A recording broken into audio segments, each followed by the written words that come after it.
नमस्कार दोस्तों, स्वागत है आप लोग करियर स्टडी के ऑनलाइन प्लेटफॉर्म पे। दोस्तों आज की क्लास में हम लोग डिस्कस करेंगे मौर्य वंश से पूर्व जो भारत पर विदेशी आक्रमण हुए थे उसके बारे में यहाँ पे हम लोग चर्चा करेंगे। जो मौर्य वंश की स्थापना चंद्रगुप्त मौर्य करता है, उससे पहले जो विदेशी आक्रमण हुए थे उसको हम लोग पहले देख लें, उसके बाद हम लोग मौर्य वंश पर चलेंगे। तो भारत पर जो विदेशी आक्रमण हुए थे, ईरानी आक्रमण सबसे पहला ईरानी आक्रमण हुआ था जो अखमनी वंश का था, और यूनानी आक्रमण में ही हम लोग मुख्य रूप से किसको देखेंगे, सिकंदर के आक्रमण को देखेंगे। तो इस प्रकार से हम लोग की क्लास आज में यहाँ से कंटिन्यू होगी और यहाँ पे सारी चीज़ें हम लोग देखेंगे मौर्य वंश से पूर्व जो भारत पर विदेशी आक्रमण हुए थे उसको। और पिछली क्लास में हमने मगध साम्राज्य के उत्कर्ष से संबंधित और मगध साम्राज्य में जो कौन कौन से वंश शासन किए थे उस समय 322 ईसा पूर्व तक, तो इसमें हर्यक वंश, निषुनाग वंश, नंद वंश, इन सारी चीज़ों को हमने पिछली क्लास में डिस्कस कर दिया। अगर पिछली क्लास आप लोगों ने नहीं देखी है तो यहाँ से प्राचीन भारत के इतिहास पार्ट 2 नाम से आप लोग को प्लेलिस्ट मिल जाएगी, वहाँ से आप लोग जाके देख सकते हैं।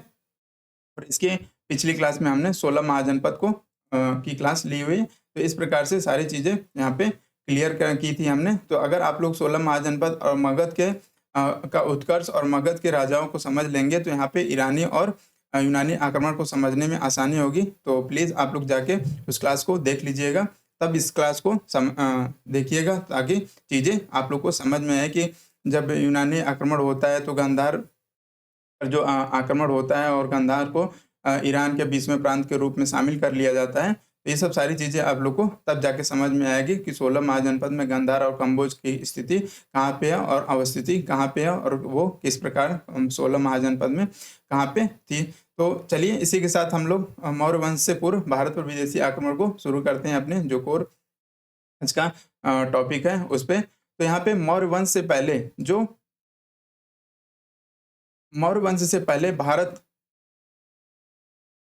से पहले मगध सम्राट का अधिकार क्षेत्र भारत के पश्चिमोत्तर प्रदेश तक विस्तृत नहीं हो पाया था। तो ये देख रहे हैं आप लोग, जो पश्चिमोत्तर क्षेत्र है यहाँ तक मौर्य वंश का जो अधिकार क्षेत्र था वो भारत के पश्चिमोत्तर प्रदेश तक विस्तृत नहीं हो पाया था। तो भारत के पूर्वी क्षेत्रों में मगध एक शक्तिशाली महाजनपद था। इसने आसपास के सारे छोटे राजाओं को हराकर भारत के पूर्वी क्षेत्र में राजनीतिक स्थिरता ला दी थी। तो उस समय का जो मगध साम्राज्य था जो वो यहाँ पे एक तो शक्तिशाली महाजनपद था और इसके आसपास के जितने भी छोटे छोटे राज्य थे उनके राजाओं को हराकर वो मगध साम्राज्य में मिला लिया और मगध साम्राज्य का एक विस्तृत साम्राज्य बनाया। लेकिन यहाँ पे पश्चिमोत्तर भारत में इसका विस्तार नहीं हो पाया था और इसलिए यहाँ पे पश्चिमोत्तर भारत में क्या थे, यहाँ पे छोटे बड़े राजाओं का शासन था, कमजोर शासक थे। इन क्षेत्रों में कोई ऐसी सार्वभौम शक्ति नहीं थी जो परस्पर संघर्षरत राजाओं को जीतकर एक छत्र शासन कर सके। तो इधर कोई ऐसा राजा नहीं था कि जो इन छोटे छोटे राजाओं को जीतकर एक केंद्रीय शक्ति बना सके। तो ऐसी स्थिति में ही विदेशी आक्रांता जो थे इधर आकर्षित होते हैं, का ध्यान भारत के इस भूभाग की ओर आकर्षित होना स्वाभाविक था, जिस कारण से विदेशी आक्रमणकारियों ने पश्चिमोत्तर क्षेत्र पर ही आक्रमण किया। और इसलिए यहाँ पे क्या हुआ, इधर कोई सार्वभौम शक्ति नहीं थी, इसलिए इधर पश्चिमोत्तर क्षेत्र में ही विदेशी आक्रमण इससे आकर्षित हुए और यहाँ पे इसमें आक्रमण करना शुरू करते हैं। तो परिणाम स्वरूप यह प्रदेश 2 विदेशी आक्रमणों का शिकार हुआ, पहला ईरानी आक्रमण, दूसरा यूनानी आक्रमण। और इधर से पश्चिमोत्तर की तरफ से ही आक्रमण होना स्वाभाविक भी था, क्योंकि यहाँ से इधर से यहाँ पे हिमालय है और इधर पर्वतीय क्षेत्र है। पर्वतीय क्षेत्र से पर्वतों को क्रॉस करके भारत में आना बहुत मुश्किल है। और इधर से आप लोग देखेंगे कि समुद्री दो तरफ से इधर से समुद्र से घिरा हुआ है। तो इधर से उस समय ऐसी कोई नौसेना नेवी विकसित नहीं हुई थी कि जो कि यहाँ से समुद्र के तरफ से आक्रमण किया जा सके। तो एकमात्र रास्ता इधर से बचता था पश्चिम के तरफ से, जो अफगानिस्तान पाकिस्तान का एरिया है, ताजिकिस्तान, उज्बेकिस्तान, तुर्कमेनिस्तान, इधर के क्षेत्रों से आक्रमण होता था। तो यहीं पे देखेंगे आप लोग, सिकंदर इधर से हिंदू कुश पर्वत पार करते हुए भारत आता है। तो इस प्रकार से हम लोग यहाँ पे 2 विदेशी आक्रमण को देखेंगे। ईरानी आक्रमण सबसे प्रथम आक्रमण था जो कि हकमनी वंश का था। तो यहाँ से हम लोग देखेंगे ईरानी आक्रमण। साइरस द्वितीय 558 ईसा पूर्व से 529 ईसा पूर्व तक इसका शासन रहा, कार्यकाल रहा। तो भारत में सर्वप्रथम विदेशी आक्रमण ईरान के हखमनी वंश, तो ईरान का जो हखमनी वंश था के राजाओं ने किया। तो यहाँ पे आप लोग देख सकते हैं ये ईरान का क्षेत्र है और ईरान के यहीं पे एक हक्मनी वंश का स्थापना की थी। संस्थापक कौन था? साइरस द्वितीय, जो कि इसका कार्यकाल 558 ईसा पूर्व से 529 ईसा पूर्व तक चलता है। साइरस द्वितीय ने ही पहली बार भारत पर आक्रमण किया। साइरस द्वितीय ने सर्वप्रथम विदेशी आक्रमण साइरस द्वितीय ने पहली बार भारत पर आक्रमण किया, परंतु वह असफल रहा। ये सफल आक्रमण नहीं था। साइरस की मृत्यु कैस्पियन क्षेत्र में डरवाइन नामक एक पूर्वी जनजाति के विरुद्ध लड़ते हुए हुई। तो यहाँ पे आप लोग देख रहे हैं ये कैस्पियन सागर, कैस्पियन सी, इधर ही एक डरवाइन नामक पूर्वी जनजाति थी, उसके विरुद्ध लड़ते हुए इसकी मृत्यु वहां पे हो गई थी। उसके बाद इसका पुत्र जो कैम्बिसीज द्वितीय हुआ 529 ईसा पूर्व से 522 ईसा पूर्व तक ये शासन करता है इस हकमनी वंश पर। उसके साम्राज्य का उत्तराधिकारी हुआ। वह गृह युद्धों में ही उलझा रहा। ये गृह युद्धों में ही, इधर पर्सिया के क्षेत्र में ही गृह युद्ध हो रहे थे, छोटे छोटे युद्धों में ही ये 4-5 साल 6-7 साल तक ये उलझा रहा। इसके समय में हकमनी व साम्राज्य का भारत की ओर कोई विस्तार नहीं हुआ। तो एक मात्र साइरस द्वितीय था जो भारत के पश्चिमोत्तर क्षेत्र पर आक्रमण करता है, लेकिन वो असफल आक्रमण होता है। उसके बाद जो उसका उत्तराधिकारी हुआ कैम्बिसीज द्वितीय, इसने ये अपने गृह युद्धों में ही फंसा रहा, इसलिए यहाँ पे हकमनी वंश का हकमनी साम्राज्य का भारत की ओर कोई विस्तार नहीं हो पाया। अब यहाँ पे ये सब सारी चीजें आप लोग देख रहे हैं। ये पर्सिया का क्षेत्र है, ये ईरान वाले में ही हकमनी वंश का था। यहाँ से ये भारत का आप लोग नक्शा देख रहे हैं और यहीं से ये हिंदू कुश पर्वत ये देख रहे हैं आप लोग। तो यहीं से आक्रमण करते हैं, लेकिन असफल आक्रमण होता है। इसके बाद हम लोग देखेंगे हकमनी वंश का ही दारा तृतीय था, दारा प्रथम, यहाँ पे ईरानी आक्रमण ही था। दारा प्रथम, जिसको डेरियस प्रथम के नाम से भी जाना जाता है, 522 ईसा पूर्व से 486 ईसा पूर्व तक इसका शासन रहा हकमनी वंश पर। तो भारत पर आक्रमण करने में प्रथम सफलता दारा प्रथम यानी डेरियस प्रथम को प्राप्त हुई। तो जो भारत पर विदेशी आक्रमण जो सफल आक्रमण था वो दारा प्रथम के द्वारा किया गया था और वो आक्रमण सफल भी रहा। दारा प्रथम ने 516 ईसा पूर्व में सर्वप्रथम गांधार को जीतकर पारसी साम्राज्य में मिला लिया। तो ये आप लोग गांधार देख रहे हैं, ये है गांधार, जो कि 16 महाजनपदों में से एक महाजनपद था गांधार। उसके बाद कंबोज था, ये तक्षशिला देख रहे हैं आप लोग।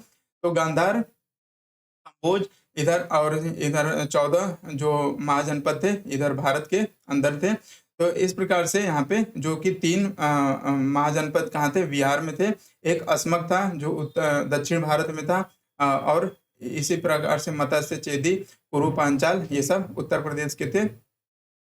तो इस प्रकार से यहाँ पे जो गांधार था, गांधार को जीतकर पारसी साम्राज्य में मिला लिया। 516 ईसा पूर्व में दारा प्रथम ने गांधार को जीत लिया और भारत के पश्चिमोत्तर भाग को जीतने के बाद जो ये पश्चिम के भाग को गांधार को जीत लिया, तो दारा प्रथम ने इसे ईरान का 20वां प्रांत यानी राज्य बनाया। दारा प्रथम ने 3 अभिलेख, दारा प्रथम के 3 अभिलेख प्राप्त होते हैं। कौन कौन से? बेहिस्तून, ध्यान रखिएगा, इसको आता है पेपर में, बेहिस्तून, पर्सिपोलिस एवं नक्शे रुस्तम से यह पता चलता है कि उसी ने सर्वप्रथम सिंधु नदी के तटवर्ती भारतीय भूभागों को अधिकृत किया।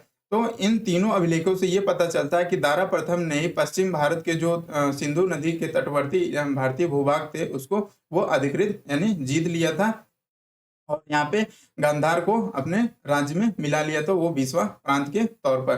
तो इस प्रकार से यहाँ पे दारा प्रथम सफल रहा। भारत पर आक्रमण करने में सबसे पहला सफल आक्रमण दारा प्रथम के नेतृत्व में हुआ भारत में। अब इसके पास दारा प्रथम के बाद छयार्स अथवा जरक्सिस इसके जो उत्तराधिकारी हुए, लगभग 486 ईसा पूर्व से 465 ईसा पूर्व तक ये शासन करता है। जरक्सिस के मृत्यु के पश्चात उसके तात्कालिक उत्तराधिकारी क्रमशः अर्तनजरकीज प्रथम एवं अर्तनकसीज द्वितीय हुआ। तो इन दोनों ने क्या किया? इन उत्तराधिकारियों द्वारा दारा प्रथम द्वारा निर्मित साम्राज्य को सुरक्षित रखा गया।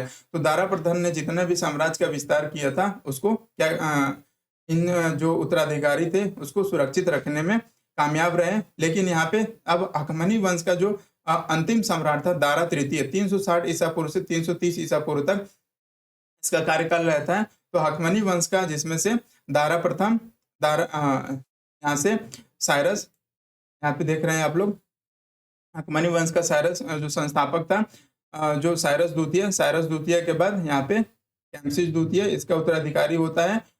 ये गृह युद्धों में उलझा रहता है। और उसके बाद यहाँ पे दारा प्रथम आता है, डेरियस प्रथम, जो 522 ईसा पूर्व से 486 ईसा पूर्व तक रहता है। और दारा प्रथम का ही जो सफल आक्रमण होता है भारत पे, उसके बाद जितना भी दारा प्रथम का विस्तारित क्षेत्र होता है, उसके जो उत्तराधिकारी होते हैं, ये उनके उसको सुरक्षित रखा। और उसके बाद हकमनी वंश का हकमनी वंश का अंतिम सम्राट होता है दारा तृतीय, जो 360 ईसा पूर्व से 330 ईसा पूर्व था। इसी दारा तृतीय को सिकंदर, यूनानी शासक जो था सिकंदर ने अरबेला के युद्ध में 331 ईस्वी में बुरी तरह परास्त किया। इस प्रकार हकमनी वंश का भारत से अंत कर दिया। तो अब यहाँ से जो दारा तृतीय था, इसको यूनानी शासक सिकंदर ने अरबेला के युद्ध में हरा दिया। तो यहाँ पे आप लोग देख रहे हैं, ये इस मैप में देखेंगे तो यहाँ पे जो ग्रीस वाला क्षेत्र है, वर्ल्ड मैप आप लोग खोलेंगे तो वहाँ पे जो ग्रीस इटली के बाद नीचे देखेंगे आप लोग, तो ग्रीस का क्षेत्र यहाँ से यूनानी शासक सिकंदर था। और सिकंदर यहीं से आगे यहाँ पे आता है और अरबेला के युद्ध में उसको हरा देता है, दारा तृतीय को। और उसके बाद यहाँ से हकमनी वंश को समाप्त हो जाता है। अब यहाँ से सिकंदर का आक्रमण देखेंगे हम लोग। और इसके बाद यहाँ से दारा तृतीय की यूनानी शासक सिकंदर ने अरबेला के युद्ध में 331 ईसा पूर्व में बुरी तरह परास्त किया। इस प्रकार हकमनी वंश का भारत से अंत कर दिया। तो यहाँ से ईरानी आक्रमण, जो ईरान से आक्रमण हो रहे थे, वो यहाँ पे इनका ब्रेक लग गया, जो कि सिकंदर ने अरबेला के युद्ध में उसको दारा तृतीय को हरा दिया। तो यहाँ से हकमनी वंश को समाप्त कर दिया। अब यहाँ से वो सिकंदर के आक्रमण को हम लोग देखेंगे। तो इससे पहले हम लोग देख लेते हैं कि जो ईरानी आक्रमण हुए थे, ईरानियों द्वारा भारतीय क्षेत्र में आक्रमण के क्या कारण रहे होंगे जिससे वो आकर्षित हुए इधर। तो भारत के पश्चिमोत्तर राज्यों की अस्थिर अराजकता, राजनीतिक परिस्थितियां, तो अभी आप लोगों ने सबसे पहले हमने डिस्कस किया था कि जो पश्चिमोत्तर क्षेत्र में कोई ऐसा सार्वभौमिक शक्ति नहीं थी जो इन राज्यों को एक छत्र, एक सूत्र में बांध कर रख सके, इसलिए वो आपने में लड़ते रहते थे। इसलिए जो विदेशी आक्रांता थे उनको इधर आकर्षित किया। पश्चिमोत्तर सीमा प्रांत का सामरिक और आर्थिक महत्व भी था। सामरिक और आर्थिक महत्व की बात करें तो इधर से, यहाँ से आप लोग देख रहे हैं ऊपर से, ये जो सिल्क रूट है, इधर से ही व्यापार उस समय भी होता था।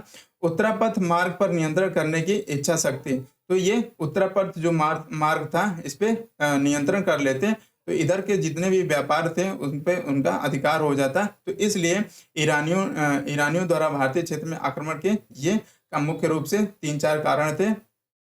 अब यहाँ पे ईरानी आक्रमण का भारत पर प्रभाव, तो भारत पर क्या प्रभाव पड़ा ईरानी आक्रमण का। तो भारत और ईरानियों का संपर्क 200 सालों तक बना रहा। तो ये 200 सालों तक इधर भारत में आते जाते रहे, तो इनका संपर्क बना रहा। ईरानी आक्रमण के फलस्वरूप समुद्री मार्ग की खोज से विदेशी व्यापार को बढ़ावा मिला। तो समुद्री मार्ग इन लोग समुद्री मार्ग की भी खोज करते रहे, तो इससे क्या हुआ, भारत का व्यापार समुद्री मार्गों से बढ़ता रहा और इसको बढ़ावा भी मिला।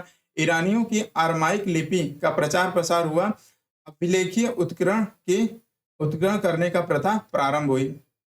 तो जो अभिलेख हम लोग को प्राप्त होता है इधर, अशोक के, चंद्रगुप्त मौर्य के, ये सब अभिलेख कहाँ से सीखे गए थे, तो ये ईरानियों का ही प्रभाव था। अरमाइक लिपि का प्रचार प्रसार भी हुआ और अभिलेख उत्कीर्ण करने की प्रथा भी प्रारंभ हो गई ईरानियों के संपर्क से। तो यहाँ पे हम लोगों ने देख लिया ईरानी आक्रमण, और ईरानी आक्रमण के जो प्रमुख मुख्य शासक थे उसको हम लोगों ने देख लिया। साइरस, जो कि सर्वप्रथम पहला आक्रमणकारी था जो असफल रहा। उसके बाद दारा प्रथम आक्रमण करता है और सफल रहता है। 516 ईसा पूर्व में सर्वप्रथम गांधार को जीतकर अपने प्रांत में 20वां प्रांत के रूप में मिला लेता है ईरानी साम्राज्य में। तो इस प्रकार से यहाँ पे, और उसके बाद जो हकमनी वंश का अंतिम शासक होता है दारा तृतीय, जिसको सिकंदर ने अरबेला के युद्ध में हराकर उसके हकमनी वंश को समाप्त कर देता है। तो अब यहाँ से हम लोग देखेंगे यूनानी आक्रमण। यूनानी आक्रमण में मुख्य रूप से किसको हम लोग देखेंगे, सिकंदर को। तो यूनान के राजा फिलिप द्वितीय जो सिकंदर का पिता था, फिलिप द्वितीय जो सिकंदर का पिता था, 559 ईसा पूर्व में मकदूनिया का शासक बना। इसकी हत्या 29 ईसा पूर्व में कर दी गई। तो ये जो फिलिप था इसकी हत्या 329 ईसा पूर्व में कर दी गई और इसका जो पिता था 359 ईसा पूर्व में मकदूनिया का शासक बना था और 329 में इसकी हत्या कर दी गई। पिता की मृत्यु के पश्चात सिकंदर लगभग 20 वर्ष की अल्प आयु में ही राजगद्दी पर बैठा। तो जब इसकी पिता की हत्या कर दी गई तो उस समय ये सिकंदर 20 वर्ष का था। तो वो उस अल्प आयु में ही सिकंदर उस अपने पिता की राजगद्दी पर बैठता है, जो मकदूनिया का शासक ये बनता है। तो सिकंदर का जन्म मैसिडोनिया में हुआ 356 ईसा पूर्व में। तो इसको आप लोग ध्यान रखिएगा, 356 ईसा पूर्व में क्या हुआ, इसका जन्म हुआ था। सिकंदर का मूल नाम अलेक्जेंडर था, अलेक्जेंडर, और सिकंदर के गुरु का नाम अरस्तु था। तो सिकंदर के गुरु का नाम आप लोग ध्यान में रखिएगा, पूछता है सिकंदर के गुरु का नाम, गुरु कौन थे, तो वह अरस्तु था। इसकी प्रिय पत्नी का नाम रोक्साना था और घोड़े, इसका जो प्रिय घोड़ा था, इसके घोड़े का नाम बुसेफेलस था, जो कि आगे चलकर जो सिकंदर राज्य जीतता है तो वहां पे 2 नगरों का निर्माण करता है, जिसमें से एक नगर का नाम अपने इस घोड़े के नाम पर रखता है, बुसेफेलस के। तो यहाँ पे इसके बाद आगे हम लोग देखते हैं सिकंदर के आक्रमण में के क्रम में। तो यूनानी शासक सिकंदर का भारत पर आक्रमण लगभग 326 ईसा पूर्व में भारत पर हुआ। भारत विजय अभियान के तहत सिकंदर 326 ईसा पूर्व में बल्क बैक्टेरिया वर्तमान अफगानिस्तान का क्षेत्र को जीतने के बाद काबुल होता हुआ हिंदू कुश पर्वत खैबर दर्रा पार कर भारत आया। तो ये आप लोग देख रहे हैं, ये कंबोज इधर से ही, यहाँ पे ये कश्मीर का क्षेत्र है यहाँ पे। तो इधर से ही ये सिकंदर खैबर दर्रा पास करते हुए यहाँ पे हिंदू कुश पर्वत पार करते हुए ये भारत पहुंचा। ये आप लोग यहाँ पे इस मैप में देख सकते हैं, ये हिंदू कुश पर्वत, आप लोग हिंदू कुश पर्वत देख रहे हैं। यहीं से ये क्या करता है, यहाँ से एंटर करता है भारत में और हिंदू कुश पर्वत पार करते हुए ये खैबर दर्रा पार कर भारत आया। सिकंदर ने जब भारत के पश्चिम उत्तर के आक्रमण शुरू किया तो सबसे पहले तक्षशिला के राजा आम्बिक ने सिकंदर की अधीनता स्वीकार की। तो जब जैसे ही आक्रमण करता है सिकंदर, तो यहाँ पे तक्षशिला के जो शासक था उस समय का आम्बिक, बहुत ये डरपोक शासक था। इसने सिकंदर की अधीनता को स्वीकार कर लिया और उसे आगे उसकी सहयोग करने का वचन भी दिया। तो इसी की सहायता से आगे सिकंदर क्या करता है, भारत पे चढ़ाई करता है और आगे ये यहाँ पे सिकंदर को आगे जब ये बढ़ता है तो सिकंदर को पंजाब, झेलम तथा चिनाब का मध्यवर्ती क्षेत्र के शासक पोरस के साथ युद्ध करना पड़ा। तो ये आगे जब बढ़ा सिकंदर, वहां पे आम्बिक की अधीनता स्वीकार करने के बाद आम्बिक ने इसको आगे का रास्ता बताया और यहाँ पे आगे जब बढ़ा तो पंजाब में सिकंदर को पंजाब, झेलम तथा चिनाब के मध्यवर्ती क्षेत्र, झेलम और चिनाब के मध्यवर्ती क्षेत्र आप लोग यहाँ पे देख सकते हैं। ये सिंधु नदी है, ये सिंधु नदी है, यहाँ पे सिंधु नदी में ही यहाँ पे झेलम और चिनाब के मध्यवर्ती जो क्षेत्र थे, यहीं पे एक शासक मध्यवर्ती क्षेत्र के शासक पोरस के साथ युद्ध करना पड़ा। सिकंदर को पोरस के साथ युद्ध करना पड़ा, जिसे हाइडेस्पिस या झेलम वितस्ता के, जो झेलम का उस समय प्राचीन नाम था, वितस्ता था, के युद्ध के नाम से जाना जाता है। तो इस युद्ध में पोरस की जो पराजय हुई, इस युद्ध में पोरस की पराजय हुई। राजा पोरस ने सिकंदर को अपने राज्य पंजाब पर आक्रमण करने पर उसका कड़ा प्रतिरोध किया। सिकंदर तो यहाँ पे क्या हुआ, जो पोरस था, पोरस इसकी पराजय हुई।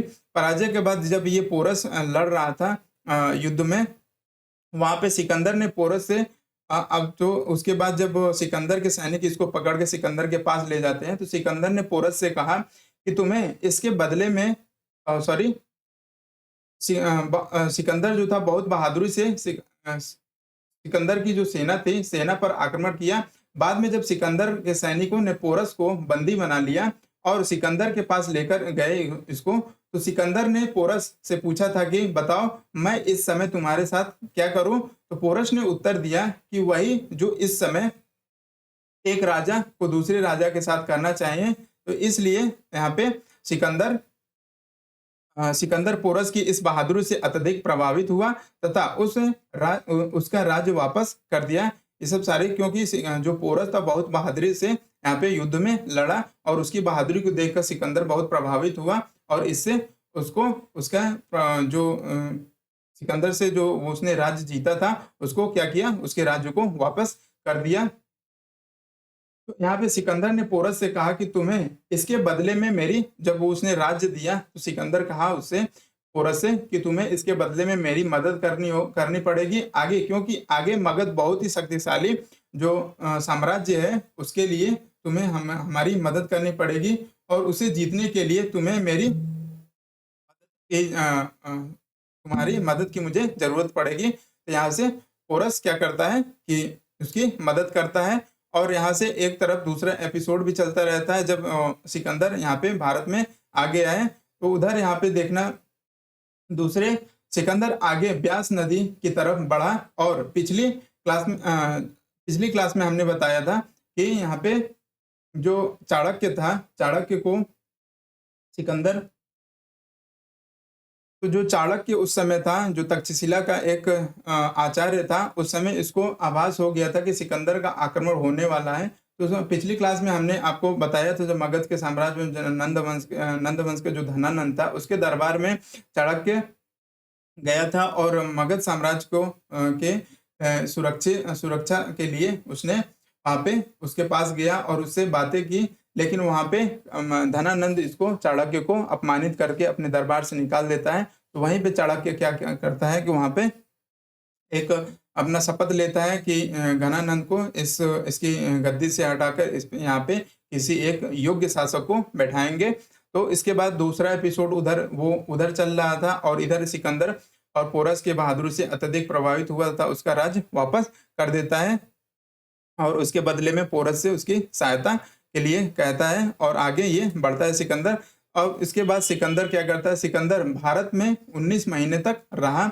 सिकंदर की सेना ने ब्यास नदी को पार करने से मना कर दिया। सिकंदर ने अपनी सेना को नदी पार करने के लिए बहुत प्रेरित किया, लेकिन उसकी सेना नदी पार नहीं की, अतः सिकंदर भारत से लौट गया और इसकी जो सेना थी ब्यास नदी को पार करने से इसलिए मना कर दिया। ये आप लोग देख रहे हैं ब्यास नदी, ये जो ब्यास नदी है यहाँ से आके झेलम में, सतलज में मिल जा रही है, तो इसी को पार करने से मना कर दिया। और क्यों मना कर दिया, क्योंकि उस समय जो चाणक्य थे उन्होंने ये एक अफवाह फैला दी कि ये जो भारत है ये देवताओं की भूमि है और इस जो ब्यास नदी को पार करके भारत की तरफ जाएगा, जो ब्यास नदी को पार करेगा उसकी मृत्यु हो जाएगी। तो इस तरह की अफवाह चाणक्य फैला देता है। इसलिए यहाँ पे सिकंदर की जो सेना है, क्योंकि जो ईरानी थे वो बहुत अंधविश्वासी थे, वो इसलिए उन्होंने इस नदी को, ब्यास नदी को पार करने से मना कर दिया। तो यहाँ पे सिकंदर की अब मजबूरी हो जाती है कि बिना सेना के वो आगे भारत पर कैसे आक्रमण करेगा। तो यहाँ पे सिकंदर की सेना नदी पार करने के लिए मना कर देती है। सिकंदर उसमें अपने सैनिकों को बहुत प्रेरित करता है, लेकिन उसकी सेना ने नदी पार नहीं की। अतः सिकंदर क्या किया, 19 महीने तक भारत में रहा और उसके बाद वो भारत से लौट गया। सिकंदर विदित प्रदेशों को अपने सेनापति को सौंपकर स्थल मार्ग द्वारा 325 ईसा पूर्व में भारत से लौट गया। तो ये उसके जो सेनापति थे, जो सेनापति यहाँ पे देखेंगे आप लोग, सेनापति सेल्यूकस निकेटर जो थल सेनापति था और जल सेनापति इसका था नेरियाकस। तो इसने सौंप कर, सेल्यूकस निकेटर को सौंप कर, ये जो विजित क्षेत्र थे इसके, उसको सौंपकर वो स्थल मार्ग द्वारा 325 ईसा पूर्व में भारत से लौट जाता है। और भारत से लौटते समय ही यहाँ पे सिकंदर ने 2 नगरों की स्थापना की, निकाया, विजय प्राप्त करने के उपलक्ष्य में। तो जो उसने विजित क्षेत्र किया था, सारे जो क्षेत्रों को जीता था, उसमें एक उसने नगर की स्थापना की निकाया नाम से, जिसमें किस उपलक्ष्य में किया था, विजय प्राप्त करने के उपलक्ष्य में। और बाउके फला जो था उसके घोड़ा था, जहाँ पे उसके घोड़े की मृत्यु हो गई थी, वहीं पे उस एक नगर बसाया अपने प्रिय घोड़े के नाम पर, बाउके फेला उस नगर का नाम रखा। तो दो सिकंदर ने 2 नगर बसाए थे, निकाया और बाउके फेला। तो इसको याद रखिएगा, निकाया विजय प्राप्त करने के उपलक्ष्य में, बाउके फेला अपने प्रिय घोड़े के नाम पर उसने इन 2 नगरों को बसाया था। सिकंदर की मृत्यु भारत के वापस लौटते समय 323 ईसा पूर्व में बेबीलोनिया में 33 वर्ष की अवस्था में हो गए। तो 33 वर्ष की अवस्था में ही इसकी मृत्यु हो जाती है। 20 वर्ष की अवस्था में अल्प आयु में ही ये गद्दी पे बैठता है। और यहाँ पे ये आप लोग देख रहे हैं बेबीलोनिया, जब वो भारत से वापस लौट रहा था स्थल मार्ग से, तो बेबीलोनिया में ही इसकी 33 वर्ष की अवस्था में 323 ईसा पूर्व में इसकी मृत्यु हो जाती है। तो इस प्रकार से यहाँ पे यूनानी आक्रमण, सिकंदर का आक्रमण भी समाप्त होता है। और यहाँ पे अब उसने जो विजित क्षेत्र थे सेल्यूकस निकेटर, उसका जो सेनापति था उसको देकर चला जाता है। अब सेल्यूकस निकेटर से ही यहाँ पे चंद्रगुप्त मौर्य के युद्ध होता है और चंद्रगुप्त मौर्य सेल्यूकस निकेटर को हरा देता है। और हराने के बाद यहाँ पे उसके सारे क्षेत्र थे उसको चंद्रगुप्त मौर्य अपने मगध साम्राज्य में मिला लेता है, मौर्य साम्राज्य में मिला लेता है। और सेल्यूकस निकेटर अपनी पुत्री हेलेना जिसका नाम था उससे उसकी शादी करता है चंद्रगुप्त मौर्य से। तो इस तरह से वैवाहिक संबंध हो जाता है। और जो मौर्य साम्राज्य था वो पश्चिम भारत तक, पूरा अखंड भारत का एक निर्माण चंद्रगुप्त मौर्य करता है। और चंद्रगुप्त मौर्य के बाद बिंदुसार और अशोक इन सब सारे चीज़ों क्षेत्रों, विजित क्षेत्रों को सुरक्षित रखने में कामयाब रहते हैं। और आगे अशोक के बाद उत्तराधिकारी, उसके बाद हम लोग देखेंगे यहाँ पे आगे चल के मौर्योत्तर काल में। तो यहाँ पे हम लोग भारत में सिकंदर की सफलता के क्या कारण थे। तो भारत में सिकंदर की सफलता के कारण, मुख्य रूप से सिकंदर की सफलता के प्रमुख कारणों में से एक था भारत में किसी एक केंद्रीय सत्ता का अभाव। जो घनानंद को यहाँ पे उसने यहाँ पे केंद्रीय सत्ता उस समय नहीं थी। घनानंद क्या था, बहुत क्रूर और पूर्व शासक था, उतने वो ध्यान नहीं देता था। तो यहाँ पे केंद्रीय सत्ता भी थोड़ा सा क्षीण होने लगी थी। तो यहाँ पे केंद्रीय सत्ता क्षीण होने लगी थी, इसलिए सिकंदर क्या हुआ, सिकंदर यहाँ पे थोड़ा सफल हुआ। दूसरी तरफ देखा जाए तो दूसरा महत्वपूर्ण कारण था सिकंदर की सेना का शक्तिशाली होना। सिकंदर की सेना बहुत शक्तिशाली थी, उसकी सेना में तेज तर्रार घोड़े की बहुलता थी। उसके पास घोड़ों की संख्या बहुत थी और वो अच्छी नस्ल के घोड़े थे और तेज तर्रार घोड़े थे, इसलिए वो आगे के युद्धों में बहुत तेजी से चढ़ाई करता था। तो इसलिए वहाँ पे उसमें उसकी सेना में शक्तिशाली सेना में तेज तर्रार घोड़ों की बहुलता के कारण ये इसके सफलता के कारण में इसका एक कारण ये भी है। आगे यहाँ पे साथ ही जब वो आता है तो आम्बिक जैसे देशद्रोही जो थे, जो तक्षशिला के जो गांधार के जो राजा था, वो आम्बिक उसकी सहायता करता है। इसकी सफलता का एक बड़ा कारण ये भी था। तो इस प्रकार से भारत में सिकंदर की सफलता के कारण ये 3 मेन पॉइंट हैं। और नेक्स्ट है सिकंदर के आक्रमण का भारत पर क्या क्या प्रभाव पड़ा। तो प्राचीन यूरोप को प्राचीन भारत के संपर्क में आने का अवसर मिला। भारत और यूनान के बीच विभिन्न क्षेत्रों में प्रत्यक्ष संपर्क की स्थापना हुई। सिकंदर के आक्रमण से पूर्व जो छोटे मोटे भारतीय राज्य आपस में संघर्षरत थे, उनमें पहली बार एकता के लक्षण दिखे। फलस्वरूप भारत में एकीकरण की प्रक्रिया को बल मिला।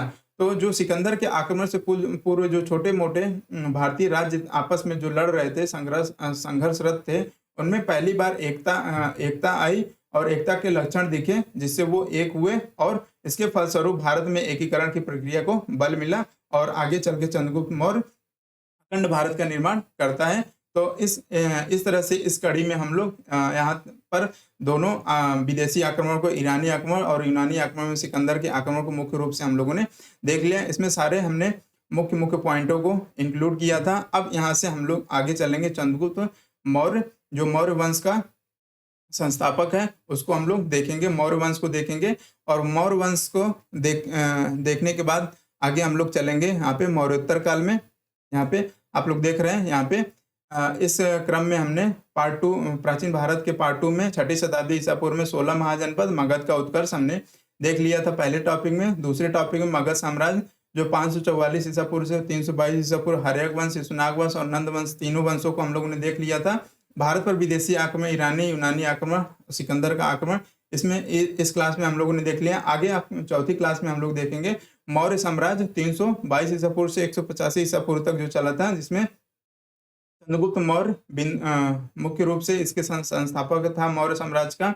और उसके बाद उसके उत्तराधिकारी बिंदुसार का लड़का अशोक को देखेंगे और अशोक के उत्तराधिकारियों को देखेंगे। तो इस प्रकार से मौर्य साम्राज्य को देखेंगे। और आगे हम लोग मौर्योत्तर काल में देखेंगे कि यहाँ पे भी देसी शासक आ जाते हैं और विदेशी शासक, विदेशियों का फिर से आक्रमण होता है, जिसमें से इंडो ग्रीक, शक, पहल्लव और कुषाण को देखेंगे। 4 प्रकार के इधर मौर्योत्तर काल में। और देसी शासक में शुंग वंश, कर्ण वंश, सातवाहन वंश और चेदी वंश, इन 4 वंशों को देखेंगे। तो इस प्रकार से अगर हम बात करें तो यहाँ पे मुख्य रूप से ऐतिहासिक प्रमाणों के अनुसार मगध महाजनपद में पर कुल 8 राजवंशों ने शासन किया। कौन कौन से? हर्यक वंश, शिशुनाग वंश, नंद वंश। इन तीनों वंशों को हम लोगों ने पढ़ लिया है। आगे नेक्स्ट की क्लास में हम लोग मौर्य वंश पढ़ेंगे और मौर्य वंश के बाद यहाँ पे मौर्योत्तर काल में आएंगे हम लोग। तो यहाँ पे शुंग वंश, कर्ण वंश, सातवाहन वंश और चेदी वंश, ये भारतीय शासक थे, इनको पढ़ेंगे। और भारतीय शासकों को पढ़ने के बाद हम लोग चलेंगे यहाँ पे पढ़ेंगे विदेशी जो शासक थे, इंडो ग्रीक, शक, पहल्लव और कुषाणों को। तो चलिए इसी के साथ अपनी क्लास को समाप्त करते हैं। मिलते हैं नेक्स्ट क्लास में, जिसमें हम लोग डिस्कस करेंगे मौर्य साम्राज्य को। और अगर आप लोगों ने पिछली क्लासेस नहीं देखी है मगध साम्राज्य का, तो जाके उसको देख लीजिए। 16 महाजनपदों, इसको भी आप लोग देख लीजिए, तभी आगे की चीज़ें आप लोग को समझ में आएगी। क्योंकि महाजनपद की अवस्थिति को आप लोग नहीं समझेंगे तो आप लोग को नहीं समझ में आएगा कि आगे कहाँ तक चंद्रगुप्त मौर्य अखंड भारत का निर्माण करता है और कहाँ से उसका उत्कर्ष होता है। तब ये सब सारी चीज़ें, 16 महाजनपद एक छोटा सा टॉपिक है, उसको आप लोग को समझना जरूरी है, तभी आगे की राजनीति कैसे बढ़ती है, कैसे क्षेत्र विस्तार होता है, इन सब सारी चीज़ों को समझने के लिए 16 महाजनपद को जानना जरूरी है। तो इसलिए आप लोग उसकी क्लास देख लीजिएगा। चलिए इसी के साथ क्लास को समाप्त करते हैं। तब तक के लिए धन्यवाद। मिलते हैं नेक्स्ट क्लास में।